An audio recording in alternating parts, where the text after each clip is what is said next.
Cancer cell can easily be destroyed by radiation due to.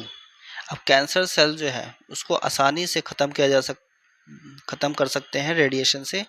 और क्यों ख़त्म कर सकते हैं रेडिएशन से, ये बताना है भाई। तो पहला ऑप्शन है रैपिड सेल डिवीज़न। बिल्कुल सही है, रैपिड सेल डिवीज़न ही है। बहुत फास्ट सेल डिवीज़न होती है कैंसरस सेल्स के अंदर as compare to the normal cells. तो रेडिएशन जो है फास्ट डिवाइडिंग सेल्स को टारगेट कर सकता है, उसको मार सकता है। ठीक है, इसलिए कैंसर सेल्स को ईजिली हम जो है रेडिएशन से डिस्ट्रॉय कर सकते हैं। तो ये ऑप्शन जो है वो राइट है। नेक्स्ट है लैक ऑफ न्यूट्रिशन लिखा हुआ है, क्योंकि न्यूट्रिशन की कमी होती है इसलिए रेडिएशन से अच्छी तरीके से डिस्ट्रॉय कर सकते हैं, नहीं।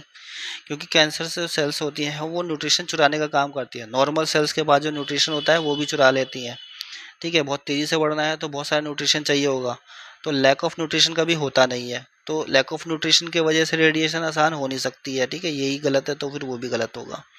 फास्ट म्यूटेशन, बहुत फास्ट म्यूटेशंस का कोई रिलेशन नहीं है इसमें। ठीक है, तो म्यूटेशन ऐसा नहीं है कि म्यूटेशन ज़्यादा हो रहा है तो आसान हो जाता है कि रेडिएशन से डिस्ट्रॉय कर दिया जाए, ये भी गलत है। Lack of oxygen, cancer cells के पास ऑक्सीजन की कमी नहीं होती है। ठीक है, बहुत सारे मतलब वेल वास्कुलराइज्ड होता है, उसके पास ऑक्सीजन मिलता रहता है। तो उसको बहुत तेज़ी से ग्रोथ करनी है तो फिर उसके बाद न्यूट्रिशन भी होता है, ऑक्सीजन भी होता है, सब कुछ होता है।